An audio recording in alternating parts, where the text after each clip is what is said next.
Hello বন্ধুরা, তোমরা সবাই কেমন আছো? আমরা সবাই ভালো আছি। এই দেখো, আজকে আমি করব হচ্ছে কাঁকরোলের পুর। এগুলো আমাদের সব বাড়িতেই হয়েছে, গাছ আছে। কাঁকরোল পুর করবো, পুরে রসুন দেব, পেঁয়াজ দেব, আর সর্ষে বাটা দিব, একটু সাথে কারি পাতা দিয়ে দেবো।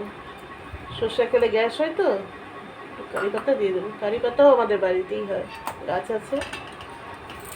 এখন এগুলো আমি ছুলে কেটে কেটে নেব। রসুন ছুলবো,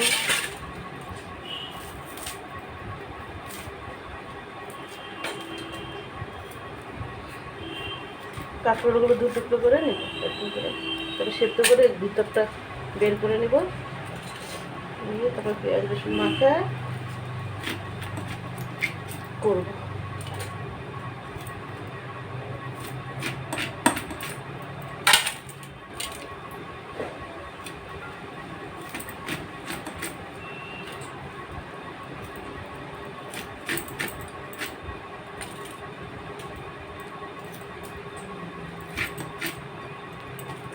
কাঁকরোল গোটা কাটা হয়ে গেছে।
এখন রসুন ছুলবো।